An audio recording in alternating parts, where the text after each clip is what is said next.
শুরু হলো একটি নতুন বছর, আর তার সঙ্গে বাইরে শীতের আমেজ। বাড়িতে লেপমুড়ি দিয়ে গল্প শোনাই যেতে পারে, আর সঙ্গে যদি থাকে মালপোয়া কিংবা সরু পিঠে, শীতের দিনের স্পেশাল ডিশ। আহ, একেবারে জমে ক্ষীর, তাই না? শরদিন্দু বন্দ্যোপাধ্যায়ের লেখা গল্প কিংবা উপন্যাসে খানিক রহস্যের গন্ধ পাওয়া যায়। আপনারা নিশ্চয়ই জানেন, যারা গল্পপ্রেমী। তাহলে চলুন দেখে নিই জিনদের বন্দিতে কী রহস্য লুকোনো আছে। আর হ্যাঁ, চ্যানেলটিকে কিন্তু সাবস্ক্রাইব করতে একদম ভুলবেন না নতুন বন্ধুরা। আসুন শুনে নিই আজকের প্রথম পর্বটি।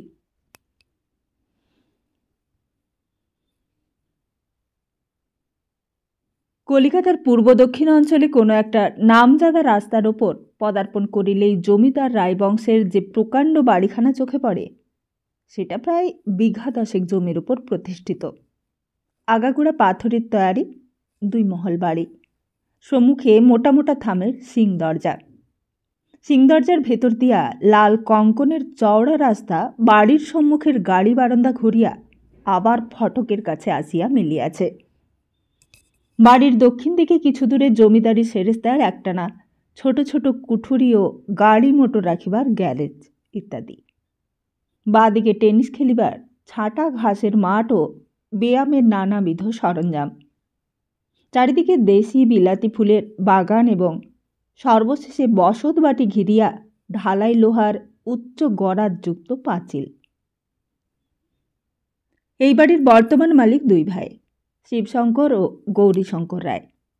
জ্যেষ্ঠ শিবশঙ্করের বয়স 30-32 বৎসর। ইনি বিবাহিত, প্রত্নতত্ত্বের দিকে খুব ঝোঁক, সর্বদাই লাইব্রেরিতে বসিয়া থাকে। পুরাতত্ত্ব বিষয়ক বই পড়েন কিংবা নিজের বংশের পুরাতন পুঁথিপত্র ঘাঁটিয়া ঐতিহাসিক তথ্য আবিষ্কারের চেষ্টা করেন।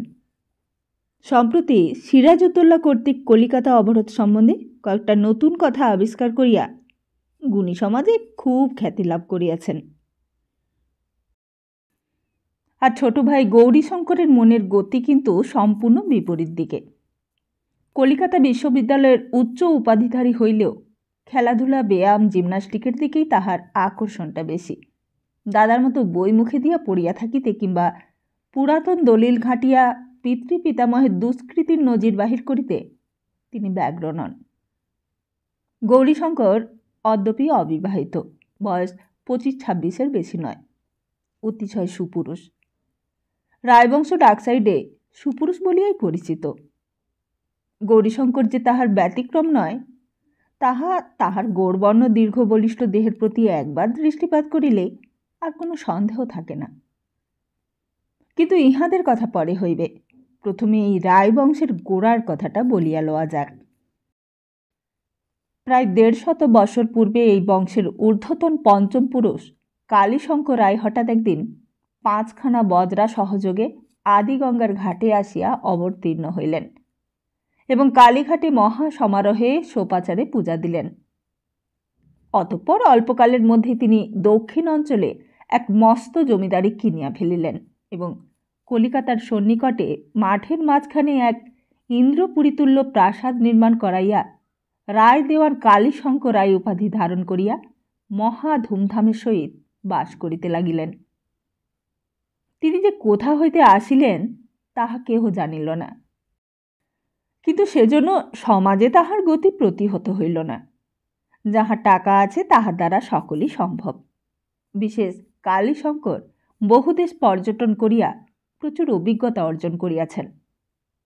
শীঘ্রই তিনি তৎকালিক কলিকাতার বারেণ্য সমাজের অগ্রগণ্য হইয়া উঠিলেন। কলিকাতার শতাব্দী পূর্বের ইতিহাস যাহারা পাঠ করিয়াছেন তাহারা জানেন, রামদেয়ান কালীশঙ্করের নাম সেই ইতিহাসের পৃষ্ঠায় অপর্যাপ্তভাবে ছড়ানো আছে। কিন্তু এত বড় লোকের বংশরক্ষার দিকেও নজর রাখিতে হয়। বয়স 50 অতিক্রম করিয়া গেলেও কালীশঙ্কর অতিশয় সুপুরুষ ও মজবুত লোক ছিলেন। সুতরাং তিনি অবিলম্বে সদ্বংশজাতা একটি স্ত্রী গ্রহণ করিয়া একযোগে সংসার ধর্ম ও পরলৌকিক ইষ্টের দিকে মনোনিবেশ করিলেন। রায়দেওয়ানকে কিন্তু স্ত্রী ও সাংসারিক সুখ ঐশ্বর্য বেশি দিন ভোগ করিতে হইল না। বছর 5 পর একদিন রাত্রিকালে কোনো ধনী বন্ধুর বাড়ি হইতে নিমন্ত্রণ রক্ষা করিয়া ফিরিবার পথে নিজের সিংদরজার প্রায় সম্মুখেই রায়দেওয়ান খুন হইলেন। তিনি পালকি চড়িয়া আসিতেছিলেন, সঙ্গে হুকাবর্দার ও 2 জন মশাচি ছিল। নির্জন রাত্রি, হঠাৎ 4 জন অস্ত্রধারী দস্যু কর্তৃক আক্রান্ত হইয়া পালকির বেহারা উড়িয়াগণ পালকি ফেলিয়া দৌড় মারিল। হুকাবর্দার ও মশাল চিত্তদয় বোধ করি উড়িয়াদের পশ্চাদাবন করিয়াছিল, কিন্তু তাহারা পরে তাহা স্বীকার করিল না, বরঞ্চ প্রভুর রক্ষার জন্য আততায়ীর সহিত কিরূপ অমিত বিক্রমে যুদ্ধ করিয়াছিল তাহার প্রমাণস্বরূপ নিজ নিজ দেহে বহু দাগ ও ক্ষতচিহ্ন দেখাইল। সে যাহা হোক, দেউড়ি হইতে লোকজন আসিয়া যখন রায়দেওয়ানকে পালকি হইতে বাহির করিল, তখন তাহার দেহে প্রাণ নেই, শুধু একটা ছোড়ার সোনালি মুঠ বুকের ওপর উঁচু হইয়া আছে। কলিকাতায় কোম্পানির শাসন তখন খুব দৃঢ় হয় নাই। এরকম খুন যখন লুঠোতরাজ প্রায় শোনা যাইত। কলিকাতা শহর তখন অর্ধেক জঙ্গল বললেই চলে। দিনের বেলা চৌরঙ্গির আশেপাশে বাঘের ডাক শোনা যাইত। সুতরাং কাহারা রায়দেওয়ানকে খুন করিল এবং কেনই বা করিল তাহার কোনো কিনারাই হইল না। উপরন্তু রায়দেওয়ানের অঙ্গস্থিত হীরার আংটি, সোনার চেন কিছুই খোয়া যায় নাই দেখিয়া আততায়ীদের এই অহেতুক জীবহিংসায় সকলের মনেই একটা ধাঁধার ভাব রহিয়া গেল। শুধু অনেক অনুসন্ধানের পর হুকাবর্দারের নিকট হইতে এইটুকু জানা গেল যে হত্যাকারীরা এই দেশীয় লোক নয়। তবে তাহারা যে কোন দেশের লোক তাহাও সে বলিতে পারিল না, কারণ হত্যা করিবার পূর্বে যে ভাষায় তাহারা রায়দেওয়ানকে সম্বোধন করিয়াছিল তাহা তাহার সম্পূর্ণ অপরিচিত। আর এছাড়া প্রমাণের মধ্যে সেই সোনার মুঠযুক্ত বাঁকা ইস্পাতের ছুরিখানার গঠন এতই অদ্ভুত যে তাহা বাংলাদেশের তৈয়ারি বলিয়া মনে হয় না। তাহার সোনার মুঠের ওপর যে 2-4টা অক্ষর খোদাই করা ছিল, আজ পর্যন্ত কেহই তাহার পাঠোদ্ধার করিতে পারে নাই। আর এই সমস্ত প্রমাণ, সাক্ষী সাবুত একত্র করিয়া কেবল এটুকুই অনুমান করা গেল যে দেশ বিদেশে পরিক্রমণের সময় কালীশঙ্কর হয়তো কোনো শক্তিশালী লোকের শত্রুতা করিয়াছিলেন। তাহারই অনুচরেরা খুঁজিতে খুঁজিতে কলিকাতায় আসিয়া তাহাকে হত্যা করিয়াছে। এছাড়া এই হত্যাকাণ্ড সম্বন্ধে কোনো দিক দিয়াই আর কিছুই জানা গেল না। ইহাই বলিতে গেলে রায়বংশের আদি পর্ব। তারপর কি করিয়া কালীশঙ্করের স্ত্রী একমাত্র শিশুপুত্র কোলে লইয়া দোর্দণ্ড প্রতাপ জমিদারি শাসন করিয়া অচিরাৎ রায়বাঘিনী উপাধি অর্জন করিলেন, এবং তখন হইতে আজ পর্যন্ত রায় পরিবার কি করিয়া স্বীয় ঐশ্বর্য, প্রভুত্ব ও বংশগরিমা রক্ষা করিয়া আসিতেছে, সেসব কথা লিখিয়া গ্রন্থ ভারাক্রান্ত করিতে চাহি না। রায়বংশের ইতিহাস এইখানেই চাপা থাকুক। পরে প্রয়োজন হলে এই ছেঁড়া পুঁথির পাতা আবার খুলিলে চলিবে। সন্ধ্যার পর শিবশঙ্কর তাহার বৃহৎ লাইব্রেরি ঘরে বিদ্যুতাতি জ্বালিয়া একাকী বসিয়া একখানা মোটা চামড়া বাঁধানো পুস্তক পাঠ করিতেছিলেন। ঘরের দেওয়ালগুলো অধিকাংশই মেঝে হইতে ছাদ পর্যন্ত পুস্তকের আলমারি দিয়া ঢাকা। মেঝে পুরো কার্পেট পাতা, চলিতে ফিরিতে শব্দ হয় না। ঘরের মধ্যস্থলে প্রকাণ্ড একটা সেক্রেটারিয়াল টেল, তাহার চারিপাশে কতগুলো গদি মোড়া চেয়ার। ঘরে প্রবেশ করিতেই সম্মুখের দেওয়ালে একখানা তৈলচিত্র টাঙানো দেখা যায়। এটি বংশের প্রতিষ্ঠাতা দেওয়ান কালীশঙ্করের প্রতিকৃতি। প্রমাণ মানুষের ছবি, মাথায় পাগড়ি ও গায়ে ঘণ্টিদার মেরজাই পরা। মুখ চোখ বুদ্ধির প্রভায় যেন জল জল করিতেছে। 150 বছরের পুরাতন হইলেও ছবিখানা এখনো বেশ ভালো অবস্থাতেই আছে। দাগ ধরিয়া বা পোকায় কাটিয়া নষ্ট হয় নাই। শিবশঙ্কর এক মনে পড়িতেছিলেন। এমন সময় তাহার স্ত্রী অচলা নিঃশব্দে ঘরে ঢুকিলেন। কিছুক্ষণ স্বামীর চেয়ারের পেছনে দাঁড়াইয়া থাকিয়া বেশ একটু শব্দ করিয়া পাশের একখানা চেয়ারে বসিলেন। প্রকাণ্ড পুরীর মধ্যে 19 বছরের বধূটি একেবারেই একা। বাড়িতে দাসী চাকরানী ভিন্ন অন্য কোনো স্ত্রীলোক নাই। তাই দিনের বেলাটা কাজকর্মে যদি বা কোনো মতে কাটিয়া যায়, সন্ধ্যার পর স্বামীর লাইব্রেরিতে প্রবেশ করিলে আর যেন সময় কাটিতেই চাহে না। দেবর গৌরীশঙ্করও কয়েকদিন ধরিয়া কি একটা খেলায় এমন মাতিয়াছে যে দুদণ্ড বসিয়া যে গল্প করা তো দূরের কথা, তাহার দর্শন পর্যন্ত ভার হইয়া উঠিয়াছে। শব্দ শুনিয়া শিবশঙ্কর বই হইতে মুখ তুলিয়া চাহিলেন এবং স্ত্রীর দিকে ফিকা রকম একটু হাসিয়া আবার পুস্তকে মনোনিবেশের উদ্যোগ করিলেন।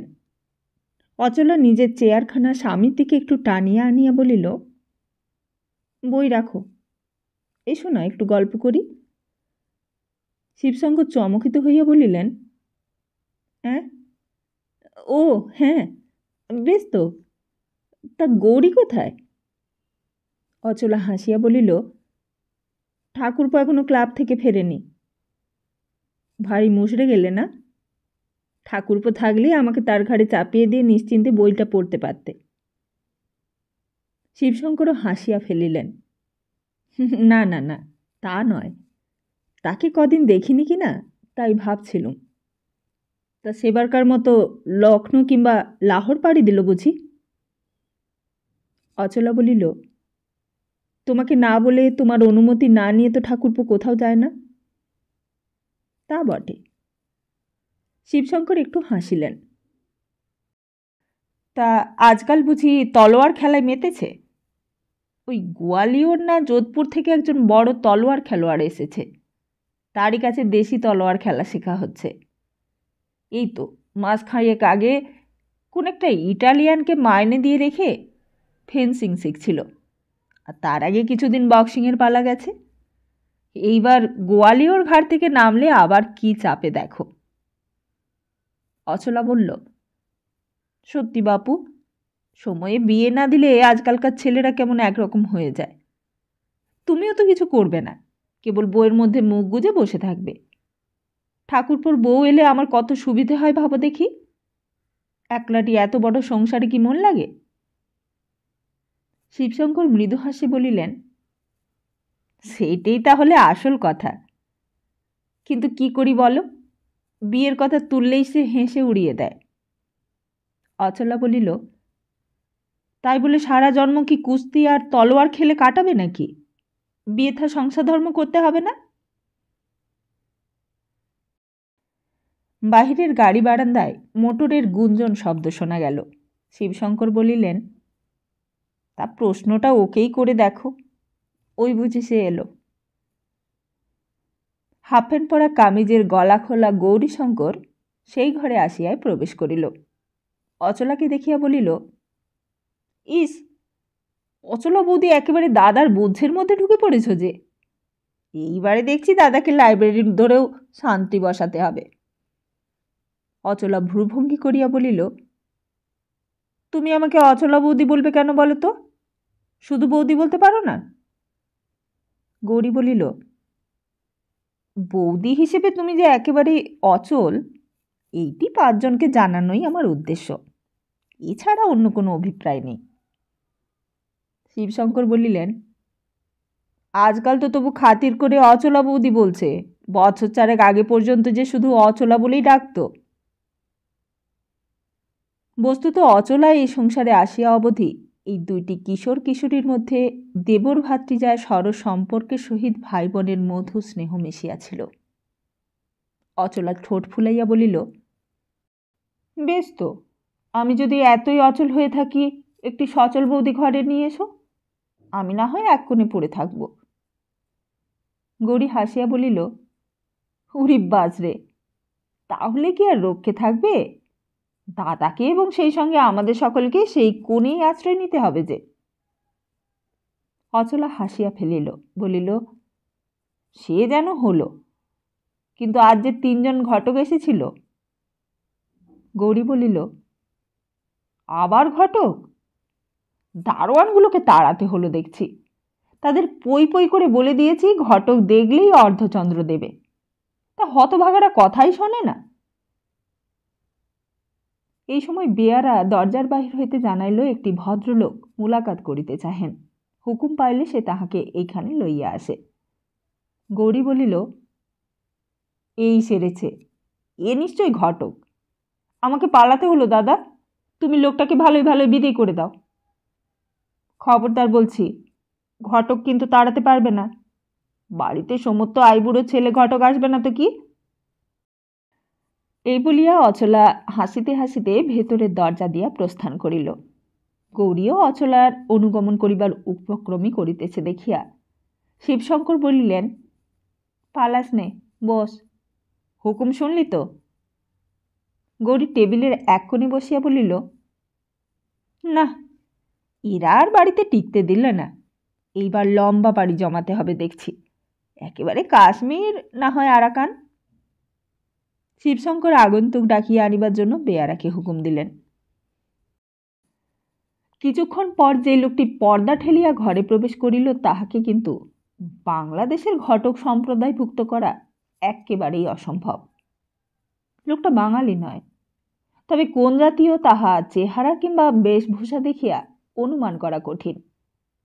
মাথায় মারোয়ারি ধরনের খুন খারাপি রঙের পাগড়ি, গায়ে দামি সিল্কের সেকেলে ধরনের পুরা আস্তিন আত্রাখা, পরিধানে বারাণসী চেলি, পায়ে লাল মখমলের ওপর ৭-৪ কাজ করা নাগরা, গলায় সরু সোনার শিকলি দিয়া আটকানো একটা মোহর, তাহার মাঝখানে একটা প্রকাণ্ড পান্না ঝকঝক করিতেছে।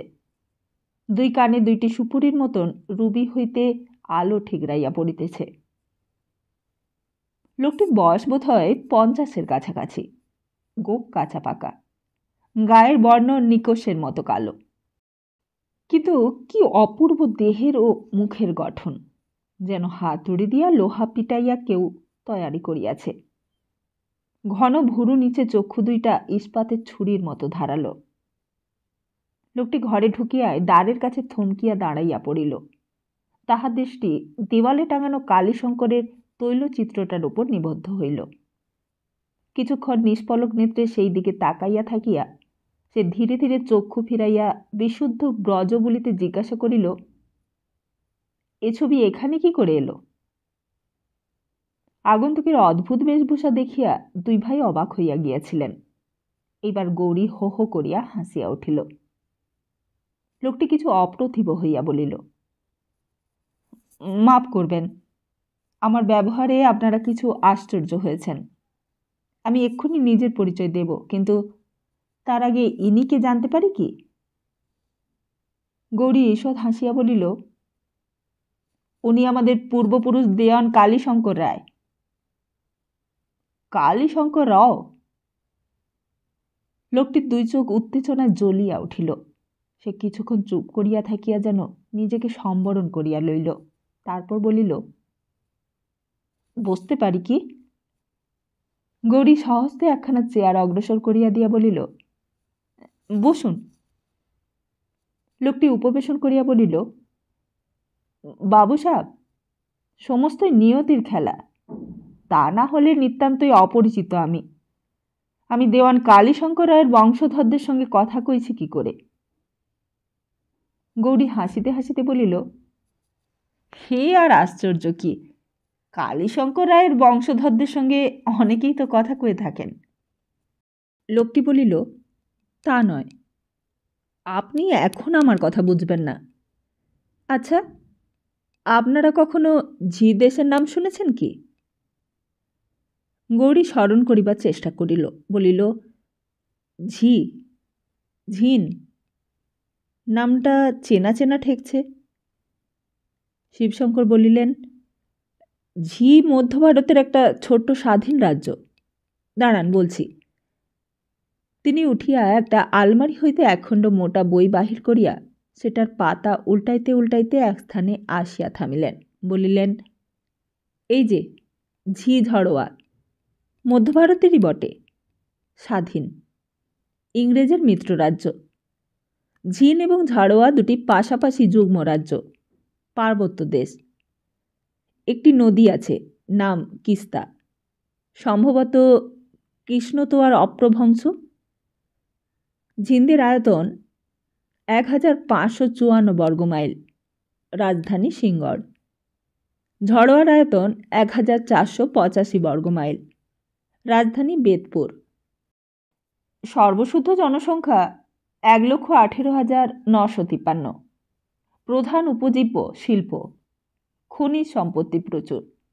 2 রাজ্যই হিন্দু রাজা। আগন্তুক বলিল, হ্যাঁ, ওই ঝিন ঝড়োয়া। এইবার আমার পরিচয় দিই। আমি ঝিনদের একজন ফৌজি সর্দার। আমার নাম সর্দার ধনঞ্জয় খেত্রী। ঝিনদের রাজার আমরা বংশানুক্রমিক পার্শ্বচর। শিবশঙ্কর শিষ্টতা দেখাইয়া বলিলেন, আপনার সঙ্গে পরিচয় হওয়াতে খুবই আনন্দিত হলাম, কিন্তু আমাদের সঙ্গে ঝিনদের ফৌজি সর্দারের কি প্রয়োজন থাকতে পারে সেটাই ঠিক বুঝতে পারছি না। ধনঞ্জয় খেত্রী বলিলেন, বাবু সাহেব, কিছুক্ষণ আগে ওই ছবিটি সম্বন্ধে প্রশ্ন করায় আপনারা কিছু আশ্চর্য হয়েছিলেন, কিন্তু আমি আপনাদের এমন একটা কাহিনী বলিতে পারি যা শুনে আপনারা আরও আশ্চর্য হয়ে যাবেন। আপনাদের এই পূর্বপুরুষটির যে অদ্ভুত জীবন বৃত্তান্ত আমি জানি, তার শতাংশের একাংশ আপনারা জানেন না, কিন্তু সে কথা এখন নয়। যদি কখনো সময় পাই বলবো। এখন আমার প্রয়োজনের কথাটা বলি। কিছুক্ষণ নীরব থাকিয়া ধনঞ্জয় খেত্রী আবার আরম্ভ করিলেন, আপনারা যে 2 ভাই তা আমি ইতিপূর্বেই আপনাদের বেয়ারার কাছে জেনেছি। তাই যেই কথা আজ শুধু একজনকে বলবো বলে এসেছিলাম তা আপনাদের দুজনকেই বলছি।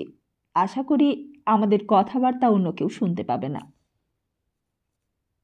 ধনঞ্জয় খেত্রীর কথার ভঙ্গিতে দুজনে গভীরভাবে আকৃষ্ট হইয়াছিলেন। গৌরী উঠিয়া গিয়া ঘরের দ্বারগুলা ভিতর হইতে বন্ধ করিয়া দিয়া একখানা চেয়ার অধিকার করিয়া বসিল। বলিল, এইবার বলুন, আর কারোর শুনবার সম্ভাবনা নেই। ধনঞ্জয় বলিলেন, আর একটা কথা, আপনারা আমার প্রস্তাবে রাজি হন বা না হন, আমার কথা খুনাক্ষরেও কারোর কাছে প্রকাশ করবেন না। এই প্রতিশ্রুতি না পেলে আমি কিছুই বলতে পারবো না। দুজনেই প্রতিশ্রুত হইলেন। ধনঞ্জয় খেত্রী তখন বলিতে আরম্ভ করিলেন, দেখুন, ঝিনঝড়োয়া রাজ্য দুটি বড়দা এবং হায়দ্রাবাদের মতো বড় রাজ্য নয়। ইতিহাসে এবং ভূগোলে তাদের নাম ছোট করেই লেখা আছে। তাই ব্রিটিশ ভারতবর্ষের শিক্ষিত সম্প্রদায়ের মধ্যে অনেকেই ঝিঝড়োয়ার নাম জানে না, কিন্তু ছোট হলেও তারা একেবারেই নগণ্য নয়। সেখানে ব্রিটিশ গভর্নমেন্টের প্রতিনিধি আছে। ভারত সম্রাটের দরবারে এই 2 রাজ্যের রাজার একটা নির্দিষ্ট আসন আছে। আপনারা ঝিনঝড়োয়ার সম্বন্ধে কিছু জানেন না বলেই এর পূর্বতন ইতিহাস কিছু বলা দরকার। ভারতবর্ষের হুন অভিযানের কথা আপনারা পড়েছেন। সেই সময় মথুরার যুবরাজ সরজিৎ সিং এবং তার ভগ্নিপতি বেত্রবর্মা হুন কর্তৃক রাজ্য থেকে বিতাড়িত হয়েছিলেন।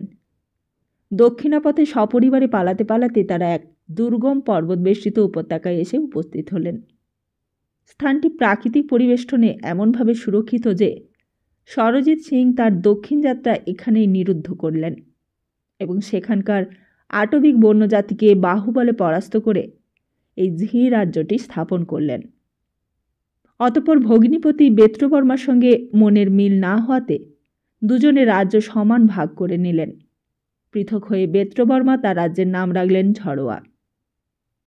আর 2 রাজ্যের মাঝখানে পার্বত্য নদী কৃষ্ণতয়া সীমানা রক্ষা করছে। সেই অবধি এই 2 রাজবংশ ঝি এবং ঝড়োয়ায় রাজত্ব করে আসছে ভারতবর্ষের ওপর দিয়ে। নিয়তির শত শত ঝড় বয়ে গেছে।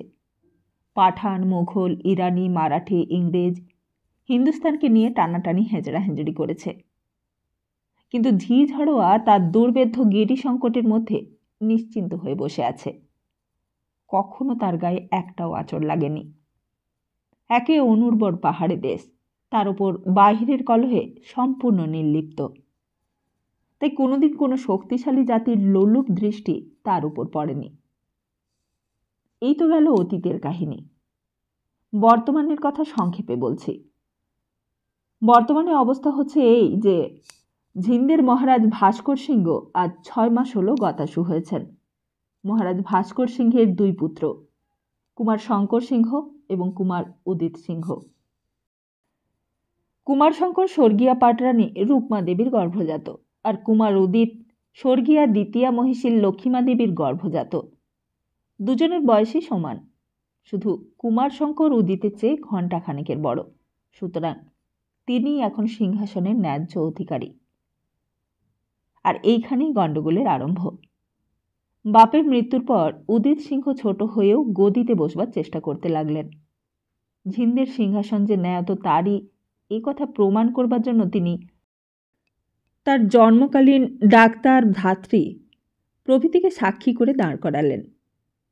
কিন্তু দেশের লোক তাকে চায় না। তারা চায় কুমার শঙ্কর সিংহকে। তার একটা কারণ আছে। মাতাল লম্পট হলেও কুমার শঙ্করের প্রাণটা ভারী দরাজ। আর উদিত সিংহ দুর্দান্ত অত্যাচারী। এত বড় ক্রূর প্রকৃতির স্বার্থপর ভোগবিলাসী লোক খুবই কম দেখা যায়। দেশে নিজের পরিপোষক না পেয়ে উদিত সিংহ গোপনে গোপনে ইংরাজ গভর্নমেন্টকে নিজের দাবি জানিয়ে দরখাস্ত করলেন। কিন্তু ভারত সরকারও সেদিকে কর্ণপাত করলেন না। দেশের আভ্যন্তরীণ ব্যাপারে তারা কোনো রকম হস্তক্ষেপ করবেন না বলে জানালেন। ওদিকে সুবিধে করতে না পেরে কুমার উদিত অন্য রাস্তা ধরলেন। এদিকে কুমার শঙ্করের অভিষেকের আয়োজন হতে লাগল। সমস্তই ঠিক। স্বয়ং ইংল্যান্ডেশ্বরের কাছ থেকে রাজকীয় অভিনন্দনপত্র এসে পৌঁছল। এমন সময় এক অচিন্তনীয় ব্যাপার ঘটল। যখন অভিষেকের আর 10 দিন মাত্র বাকি, তখন কুমার শঙ্কর সিং নিরুদ্দেশ হয়ে গেলেন। সেই সঙ্গে একজন আমানি ব্যবসাদারের সুন্দরী স্ত্রীকেও খুঁজে পাওয়া গেল না। চারিদিকে হইচই পড়ে গেল। অভিষেক পিছিয়ে গেল। তারপর মাসখানেক পর যুবরাজ রাজ্যে ফিরে এলেন।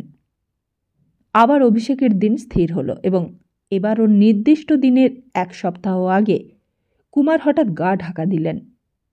এবারও তার সঙ্গিনী একটি বিবাহিতা কাশ্মীরি সুন্দরী। বারবার 2 বার এই বিশ্রী কাণ্ড দেখে দেশশুদ্ধ লোক কুমার শঙ্করের উপর চটে গেল। ইংরাজ গভর্নমেন্টও জানালেন যে ভবিষ্যতে যদি ফের এইরূপ হাস্যকর অভিনয় হয়, তাহলে তারা কুমার উদিতের দাবি গ্রাহ্য করে তাকেই সিংহাসনে বসাবেন। তাহলে আপনারা বুঝতেই পারছেন যে এই সমস্ত কুমার উদিতের কারসাজি। সোজাপথে বিফল হয়ে তিনি চেষ্টা করছেন বড় রাজকুমারকে দায়িত্বশূন্য অপদার্থ প্রতিপন্ন করে নিজের দাবি পাকা করতে। সত্যি বলতে কি কিয়ৎ পরিমাণে কৃতকার্যও হয়েছেন। আর এর মধ্যেই দেশে একদল লোক দাঁড়িয়েছে যারা উদিত রাজা হলেই বেশি খুশি হয়। আমাদের মতো যারা ন্যায্য অধিকারীকে সিংহাসনে বসাতে চায়, তাদের অবস্থা একবার ভাবুন দেখি। একদিকে উজ্জ্বল রাজকুমার, সরল, সাহসী, কাণ্ডজ্ঞানহীন, কিছুতেই পরোয়া নেই। আর অপরদিকে কুরচক্রী রাজ্যলোলুপ তার ছোট ভাই।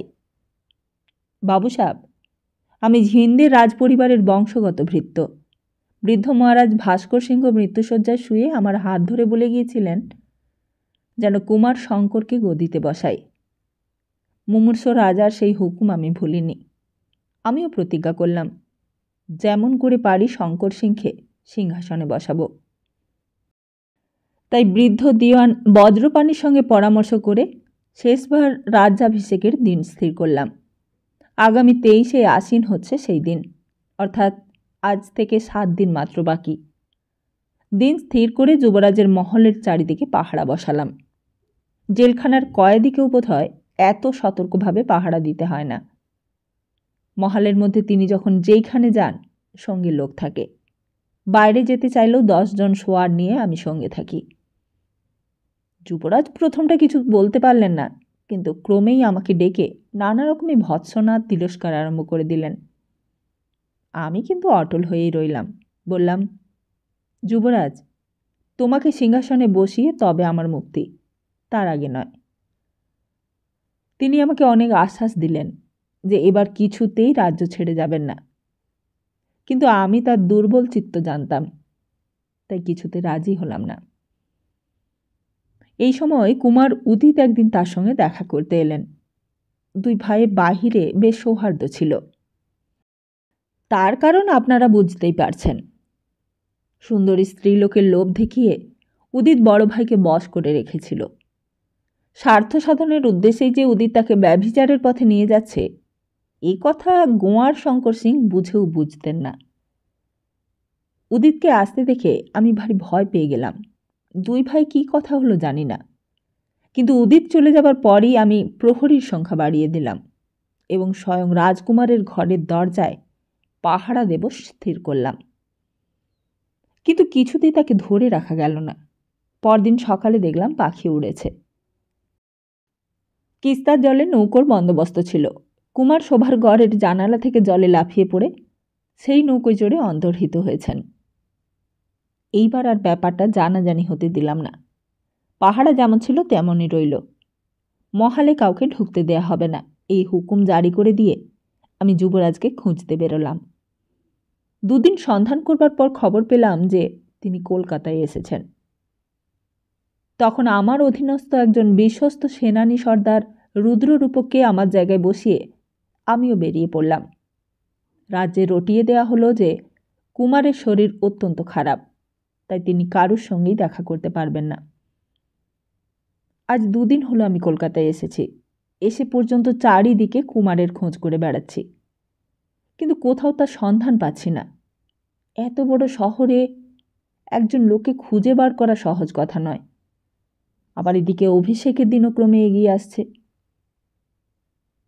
কুমারশঙ্কর খুব মিশুকে লোক, তাই এই শহরে যত বড় বড় ক্লাব আছে সেই সব ক্লাবে কুমারের খোঁজ নিলাম। তারপর বড় বড় হোটেলে তল্লাশ করলাম, কিন্তু কোথাও কোনো ফল পেলাম না। বুক দমে গেল। তবে কি মিথ্যা খবর পেয়ে এত দূরে ছুটে এলাম? যুবরাজ কি এখানে আসেননি? আজ বৈকালবেলা নিতান্তই হতাশ হয়ে একটা ট্যাক্সিতে চড়ে আপনাদের এই লেকের চারধারে ঘুরছিলাম আর ভাবছিলাম এখন কি করা যায়। এমন সময় হঠাৎ আমার নজর পড়ল একটি যুবা পুরুষ একখানা প্রকাণ্ড বাড়ির সামনে মোটর থেকে নামছেন। এই পর্যন্ত বলিয়া ধনঞ্জয় চুপ করিলেন। তারপর গৌরীশঙ্করের দিকে অঙ্গুলি নির্দেশ করিয়া বলিলেন, সেই যুবা পুরুষটি আপনি। শ্রোতৃযুগল এতক্ষণ তন্ময় হইয়া গল্প শুনিতেছিলেন। চমক ভাঙিয়া গৌরী বলিল, ক্লাবের সামনে আমাকে নামতে দেখে থাকবেন। ধনঞ্জয় ঘাড় নাড়িয়া বলিলেন, হ্যাঁ, ক্লাবের সামনেই বটে। আপনাকে দেখে আমি প্রথমটা হতবুদ্ধি হয়ে গেলাম। তারপর এক লাফে ট্যাক্সি থেকে নেমে আপনাকে অনুসরণ করলাম। আপনি তখন ক্লাবের মধ্যে ঢুকে পড়েছেন। আমি দারোয়ানকে বললাম, কুমার শঙ্কর সিংয়ের সঙ্গে আমি দেখা করতে চাই, তাকে খবর দাও। দারোয়ান বললে, শঙ্কর সিং বলে কাউকেই সে চেনে না। আমি একটা তাড়া দিয়ে বললাম, এইমাত্র যিনি এই বাড়িতে ঢুকলেন তিনি শঙ্কর সিং, শীঘ্র আমাকে তার কাছে নিয়ে চলো। দারোয়ানটা হেসে বললে, আপনি ভুল করছেন। যিনি এইমাত্র এলেন তার নাম জমিদার বাবু গৌরীশঙ্কর রায়। আমি বললাম, কখনোই না, তিনি শঙ্কর সিং। আমি স্বচক্ষে তাকে এইখানে ঢুকতে দেখেছি। দারোয়ান বললে, হুজুর, বিশ্বাস না হয় সেক্রেটারি সাহেবকে জিজ্ঞাসা করুন। এই বলে আমাকে সেক্রেটারির ঘরে নিয়ে গেল। সেক্রেটারি বাবু অতি ভদ্রলোক। তিনি আমার কথা শুনে বললেন, শঙ্কর সিং বলে ক্লাবের কোনো সভ্য নেই, তবে কোনো সভ্যের বন্ধু হিসেবে ক্লাবে এসে থাকতে পারেন। বিশেষত আজ ক্লাবে তলোয়ার খেলার একটা প্রদর্শনী আছে, তাই বাড়ির লোকও অনেকেই এসেছেন। এই বলে তিনি আমাকে সঙ্গে করে ক্লাবের ভেতরে নিয়ে গেলেন। একটি হলে অনেক লোক জমা হয়েছিল এবং তারই মাঝখানে তলোয়ার খেলা চলছিল। সেক্রেটারিবাবু আমাকে বললেন, দেখুন দেখি আপনার শঙ্কর সিং এখানে আছেন কিনা। প্রথম দৃষ্টিতে চিনতে পেরেছিলাম যে দুজন লোক তলোয়ার খেলছিলেন শঙ্কর সিং তাদেরই একজন। আমি আঙুল দেখিয়া বলিলাম, ওই শঙ্কর সিং। সেক্রেটারিবাবু হেসে উঠলেন, আপনি ভুল করছেন, উনি গৌরীশঙ্কর রায়, আমাদের ক্লাবের একজন সভ্য। আমি অবাক হয়ে চেয়ে রইলাম। এও কি সম্ভব? পৃথিবীতে দুজন লোকের কি একরকম চেহারা হয়, নাকি এরা সকলে মিলে আমাকে ঠকাবার চেষ্টা করছে? গৌরীশঙ্কর আস্তে আস্তে চেয়ার ছাড়িয়া উঠিয়া দাঁড়াইয়াছিল। ধনঞ্জয় তাহার মুখের ওপর দৃষ্টি স্থাপন করিয়া বলিলেন, ব্যাপারটা বোধহয় বুঝতে পেরেছেন। অমন অদ্ভুত সাদৃশ্য আমি আর কখনো দেখিনি, আর এই যে হতে পারে তা কখনো কল্পনা করিনি। আপনার শরীরে এমন কোনো স্থান নেই যা অবিকল শঙ্কর সিংয়ের মতো নয়, এমনকি আপনার গলার আওয়াজ পর্যন্ত হুবহু তার মতো।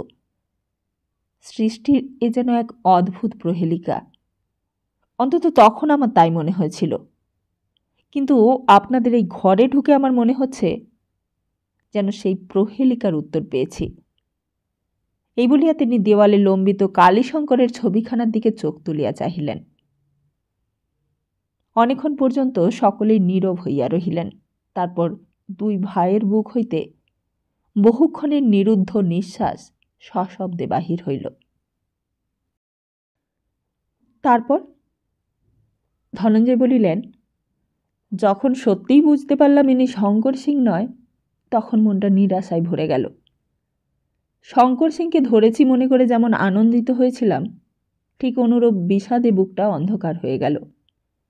7 দিনের মধ্যে সারা ভারতবর্ষ খুঁজে একটি লোককে ধরবার চেষ্টা যে আমার কত বড় পাগলামি তা বুঝতে পারলাম। সত্যি তো, শঙ্কর সিং যদি কলকাতায় না এসে দিল্লি কিংবা বোম্বাই গিয়ে থাকেন, যদি তিনি অপেক্ষাকৃত অজ্ঞাত কোনো স্থানে লুকিয়ে থাকেন, তাহলে তাকে ধরব কী করে?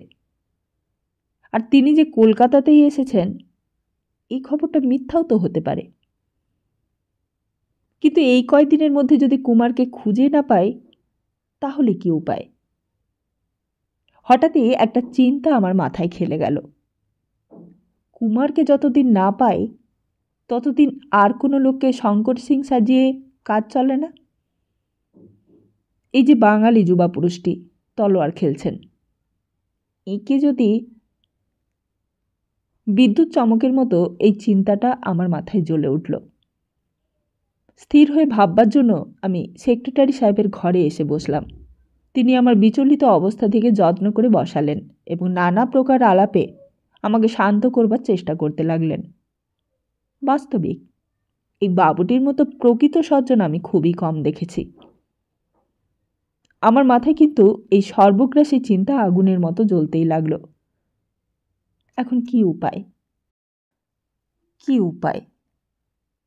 শেষে উদিত সিংহের কুটবুদ্ধি জয়ী হবে, আর আমি রাজার কাজে চুল পাকিয়ে শেষে এই 24 বছরের ছোঁড়ার কাছে বাজিমাত হয়ে মুখে কালি মেখে দেশে ফিরে যাব। দেশে ফিরে গিয়ে মুখ দেখাবো কি করে? আর সব সহ্য হবে, কিন্তু উদিত সিংহ আর ময়ূর বাহনের বাঁকা বিদ্রুপ ভরা হাসি আমার সহ্য হবে না। ক্রমেই সন্ধ্যাও উত্তীর্ণ হয়ে গেল। আমি সেক্রেটারি বাবুর ঘরে বসেই ভাবতে লাগলাম। তিনিও আমায় নিজের চিন্তায় মগ্ন দেখে কাজকর্মে মন দিলেন। তারপর যখন ভেবে আর কোনো কুলকিনারাই পাচ্ছি না, এমন সময় ইনি তলোয়ার খেলা শেষ করে অন্যান্য কয়েকজন লোকের সঙ্গে গল্প করতে করতে সামনে দিয়ে বেরিয়ে গেলেন। আর ভাবতে পারলাম না। মনে করলাম, নিয়তির মনে যা আছে তা যখন হবেই, এবং ঝি রাজ্যটাকে বাজি ধরে যখন জুয়া খেলতেই বসেছি, তখন একবার ভালো করেই জুয়া খেলব। সর্বস্ব হারানোই যদি ভাগ্যে থাকে, তবে খেলার উত্তেজনা থেকে বঞ্চিত হই কেন? না খেললেও সেই হারাতেই হবে। সেক্রেটারি বাবুর কাছ থেকে ওনার ঠিকানাটা নিয়ে বেরিয়ে পড়লাম। আর তারপর যখন এখানে এসে যখন এই ছবিখানার উপর চোখ পড়ল, তখন বুঝলাম যে আমি নিয়তির হাতের খেলার পুতুল মাত্র। আমি যদি নাও আসতাম, নিয়তি কান ধরে আমাকে এখানে টেনে আনত। বাবুজি, এই দুনিয়াটা একটা শতরঞ্জের ছক। 1.5 শতাব্দী আগে সুদূর মধ্য ভারতের এক খেলোয়াড় যে চাল দিয়েছিলেন, আজ তার পাল্টা চাল দেবার জন্য আপনার ডাক পড়েছে। এ ডাক অমান্য করবার উপায় নেই। এ খেলা খেলতেই হবে। এটা নিয়তির বিধান। ধনঞ্জয় ক্ষেত্রী মৌন হইলেন। প্রায় 5 মিনিট কাল ঘরের মধ্যে স্তব্ধতা বিরাজ করিতে লাগিল। তারপর হঠাৎ গৌরীশঙ্কর উচ্চ হাসিয়া উঠিয়া দাঁড়াইল, বলিল, আমি রাজি। রাজা হবার সুযোগ জীবনে একবার বই 2 বার আসে না, অতএব এই সুযোগ ছাড়া যেতে পারে না। ভগবান যখন রাজকুমারের মতো চেহারাটা ভুল করে দিয়েই ফেলেছেন, তখন দিন কতক রাজত্ব করে নিয়াই যাক। কি বলো দাদা? শিবশঙ্কর বলিলেন, না ভেবেচিন্তে কোনো কথা বলা ঠিক নয়। রাজা হবার বিপদও তো আছে। আর এইরকম একটা অদ্ভুত প্রস্তাবে খামোকা রাজি না হয়ে অগ্রপশ্চাৎ ভেবে দেখা উচিত। গৌরী হাসিয়া বলিল, দাদা, কথাটা নেহাত লোল চর্মবৃদ্ধের মতো হলো। মূর্তিমান রোমান্স আমাদের বাড়ি বয়ে এসে চেয়ারে আমাদের মুখ চেয়ে বসে আছেন, আর আমরা কি না অগ্রপশ্চাৎ ভেবে সময় নষ্ট করব? যৌবন রে, তুই কি রবি সুখের খাঁচাতে? তুই যে পারিস কাঁটা গাছের উচ্চ ডালের পরে পুচ্ছ নাচাতে। শিবশঙ্কর ঈষৎ অধীর কণ্ঠে বলিলেন, পুচ্ছ নাচাতে পারলেও সেই কাজটা সবসময় শোভন এবং রুচিসঙ্গত হয় না।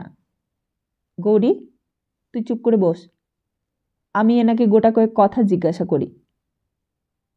তারপর ধনঞ্জয়ের দিকে ফিরিয়া বলিলেন, দেখুন, আমার ভাই রাজার চাল চলন রাজনীতি কিছুই জানেন না, সুতরাং রাজা সাজতে গেলে তার ধরা পড়ার সম্ভাবনা খুবই বেশি।